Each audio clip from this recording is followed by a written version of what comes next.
नमस्कार दोस्तों, मैं सुमित यादव। आप देख रहे हैं क्या खबर है द सुनामी पर। और इस कार्यक्रम में मैंने ये फ़ैसला किया कि आपको हर रोज़ अखबार में क्या छपा वो बताने की मैं कोशिश करूं। और आज भी मेरे पास ये अमर उजाला दिल्ली से छपने वाला अखबार, दिल्ली की कुछ खास खबरें इसमें होती हैं और कुछ मुख्य खबरें देश भर की जो इसमें होती हैं, क्योंकि दिल्ली से छपता है तो दिल्ली की खबरें ज़्यादा होती हैं। तो कुछ खबर जो है इनमें आज की वो मैं बताने की कोशिश करूँगा, तो वीडियो को पूरा देखें। और अगर आपने अभी तक ये चैनल जो कि द सुनामी के नाम से है सब्सक्राइब नहीं किया है, सब्सक्राइब करें चैनल को और प्रेस करें बेल आइकन सभी लेटेस्ट अपडेट्स के लिए। तो दोस्तों, आज मेरे पास ये अमर उजाला, और अमर उजाले में जो पहली हेडलाइन जो मैंने आज देखी वो मैं आपको दिखाऊं अगर, तो यू टर्न, छोटी बचत योजनाओं पर ब्याज दरों में कटौती का फैसला 24 घंटे में ही वापस। कल मैंने आपको यही खबर कल मैंने आपको बताई थी कि ब्याज दर में कटौती की गई है और किन किन ब्याज दरों में कटौती की गई, सारी मैंने आपको पूरी विस्तार से बताया था। और आज वही खबर, वो फ़ैसला बदल दिया गया है, 24 घंटे में ही फ़ैसला वापस कर लिया गया है। और जो निर्मला सीतारमण जो कि हमारी वित्त मंत्री हैं, उन्होंने क्या कहा, उन्होंने कहा कि गलती से जारी हो गया था आदेश। फाइनेंस मिनिस्टर है, देश की केंद्रीय मंत्री हैं, और ये साधारण सा जवाब कि गलती से हो गया था आदेश जारी। खैर, अब इस पर क्या कहें, लेकिन आप समझ पा रहे होंगे कि मैं क्या कहना चाह रहा हूँ। तो ये जो खबर है यही है कि जो फ़ैसला लिया गया था ब्याज दरों की कटौती का, वो वापस ले लिया गया है। और उसके बाद एक और जो खबर जो मैंने आपको कल बताई थी उसको भी वापस ले लिया गया है, उस पर भी पलटी है सरकार। और कौन सी सरकार पलटी है? वो सरकार पलटी है इमरान सरकार। कल मैंने आपको बताया था कि जो व्यापार बंद था भारत और पाकिस्तान के बीच कपास का, चीनी का, वो शुरू करने की बात इमरान खान ने कही। लेकिन आज के अखबार में अगर आप देखें, मैं कटिंग दोनों कल वाले अखबार की भी और आज वाले अखबार की भी दोनों आपकी स्क्रीन पर लगा रहा हूँ। भारत से कारोबार पर इमरान सरकार पलटी, और यही खबर आगे अंदर विस्तार में है कि क्यों ये फ़ैसला इमरान सरकार ने लिया, वो मैं आपको बताऊं अगर, तो थोड़ी हवा भी है, छत पे बैठा हूं क्योंकि मैं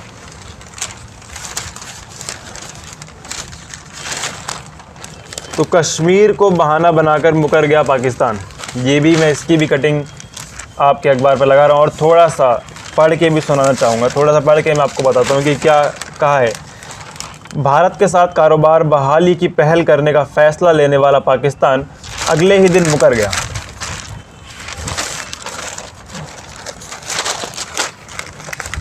थोड़ी हवा है, और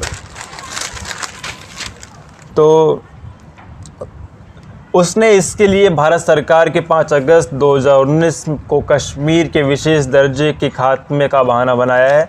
रमज़ान पर लोगों को सस्ती चीनी मुहैया कराने व कपड़ा उद्योग को संकट से निकालने के लिए पाकिस्तान की आर्थिक समन्वय समिति ECC ने भारत से आयात करने का निर्णय लिया था, पर कट्टरपंथियों व सेना के दबाव में इसे इमरान सरकार ने खारिज कर दिया।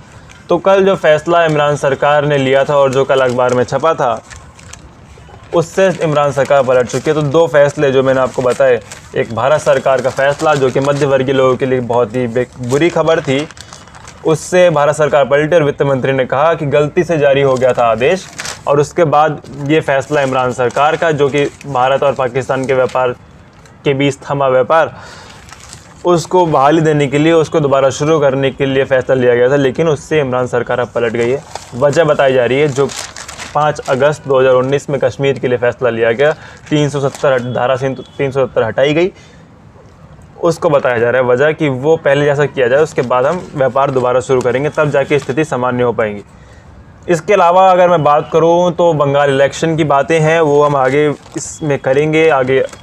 लेकिन उससे पहले जो पहले पन्ने पर जो खबर छपी है, 6 महीने बाद मरीज़ फिर 72,000 पार, अप्रैल में अवकाश के दिन भी लगेगा टीका। छुट्टी वाले दिन भी टीका लगेगा अप्रैल के महीने में। और दोबारा से कोरोना के बढ़ते मरीज़ों की, कोरोना के बढ़ते जो संक्रमित लोग हैं, केसेस की दोबारा लगातार बढ़ते जा रहे हैं और ये बहुत ही समस्या की बात है। खैर वैक्सीन पर भी तेज़ी की जा रही है, वैक्सीन लगातार लोगों को लगाई जा रही है। और आगे इसी में कोरोना की खबर दिल्ली की कि 113 दिन बाद सर्वाधिक 2790 संक्रमित अभी पाए गए हैं। दिल्ली में 2790 संक्रमित लोग हैं। कोरोना की चपेट में आए 9 मरीजों की मौत दिल्ली की बात है। और सक्रिय मामले 10,000 के पार, जो एक्टिव केस हैं दिल्ली में वो 10,000 के पार हो चुके हैं। 1121 रोगी स्वस्थ। ये सारी चीज़ें यहाँ पे लगातार बताई जा रही हैं। राजधानी में रिकॉर्ड 56,000 से ज़्यादा लोगों को लगी वैक्सीन। ये वही सारी खबरें और कोरोना से जुड़ी खबर, क्योंकि लगातार कोरोना के केसेस बढ़ते जा रहे हैं, तो उससे जुड़ी खबर। और कुछ ज़्यादा खास आज के अखबारों में दिखा नहीं। निजीकरण से सस्ती सुविधाओं से वंचित हो जाएंगे मुसाफिर। ये रेलवे निजीकरण के लिए यहाँ पे बताया गया। कल के अखबार में भी छपा था कि जो 10 रुपये में पूरी सब्ज़ी बेचते हैं उनके कारोबार, उनके रोज़गार पर खतरा। और भी जो निजीकरण से खतरा जो मध्य वर्गीय लोगों को और लोअर मिडिल क्लास लोगों को होगा, वो उसके बारे में यहाँ बात कही गई है कि रेलवे स्टेशन पर क्लॉक रूम और विश्रामालय के लिए देना होगा अधिक शुल्क। रेलवे स्टेशन को जब निजी हाथों में सौंपने की बात आती है तो कई ऐसी सुविधाएं जो यात्रियों को रेलवे की तरफ से दी जाती रही हैं, उनसे वंचित होने की आशंका शुरू हो जाती है। सस्ती दर पर मिलने वाले रिटायरिंग रूम, डॉर्मेट्री, यात्री निवास, लॉक रूम, विश्रामालय समेत कई ऐसी सुविधा यात्रियों को स्टेशन पर मिल जाती थी। लेकिन जब कोई बिल्डर इन स्टेशनों को लीज़ पर लेकर विकास करेगा तो इन सुविधाओं से यात्रियों के वंचित रहने का खतरा मंडराने लगता है।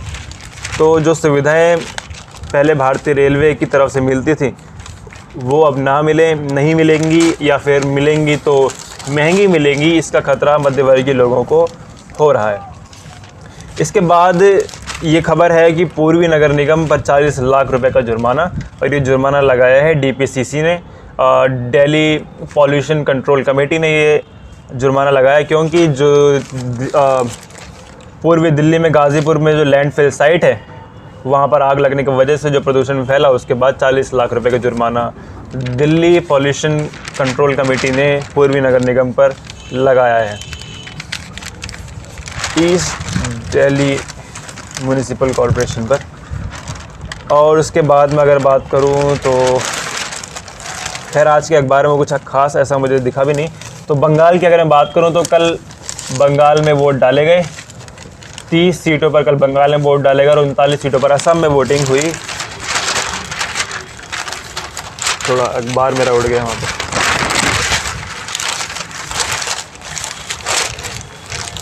तो बंगाल नंदीग्राम में छिटपुट हिंसा विवादों के बीच 80% से ज़्यादा ने डाले वोट। तो थोड़ी बहुत हिंसा भी हुई।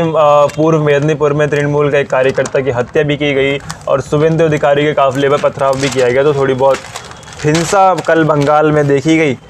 और ये भी ममता बनर्जी ने एक आरोप लगाया और राज्यपाल के पास शिकायत दर्ज करी है कि तृणमूल के समर्थकों को वोट डालने से रोका गया।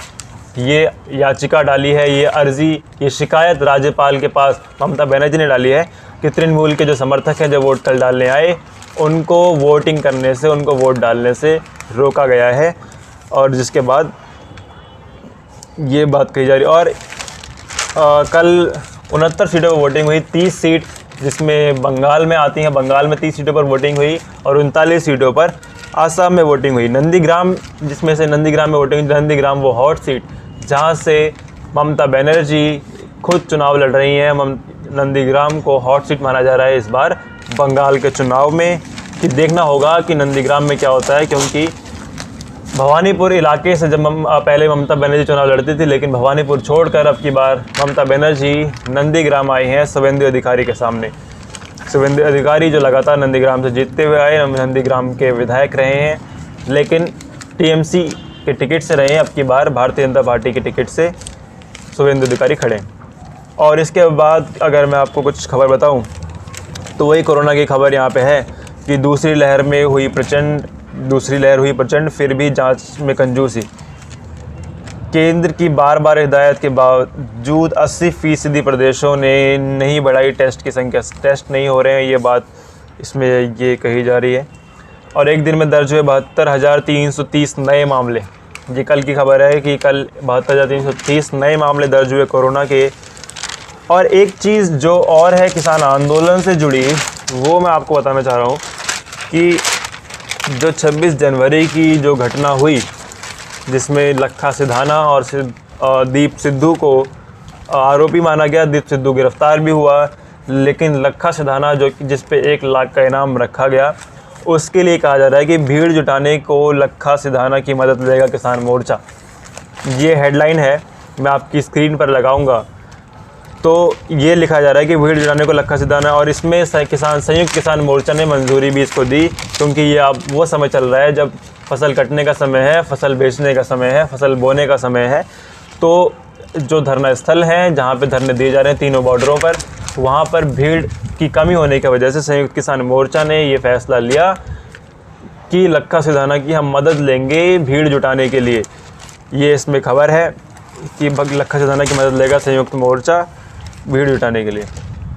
और एक खबर और, जो कि सुप्रीम कोर्ट ने कमेटी बनाई थी किसानों के फैसले लेने के लिए, इन विवाद पर फैसले लेने के लिए, तो वो उस कमेटी ने सुप्रीम कोर्ट में अपनी रिपोर्ट दे दी है। और उसमें ख़ास तौर पर जो बात की गई वो MSP पे बात की गई। एक कहा यह जा रहा है कि उसमें तीनों कानून की वापसी, तीनों बिलों की वापसी पर लेकर कोई बात उसमें नहीं की गई है। तो MSP में बदलाव, परिवार की मेहनत भी लागत में शामिल करने की सिफारिश, जो परिवार की मेहनत होती है उसको भी लागत में शामिल किया जाए, और MSP की बात लगातार की जा रही है इसमें। तो ये वही इसमें हेडलाइन है कि कृषि कानूनों पर सुप्रीम कोर्ट द्वारा गठित कमेटी ने सौंपी रिपोर्ट, इसी हफ्ते हो सकती है सुनवाई। सुनवाई में क्या होगा ये देखना होगा, और क्या बात रिपोर्ट में है वो भी उसी टाइम पता चलेगा। और इसके अलावा ये कश्मीर में बहाना बनाकर मुकर गया पाकिस्तान, ये मैं आपको बता चुका। और कुछ देखने की कोशिश करते हैं, अगर कुछ मिलता है तो।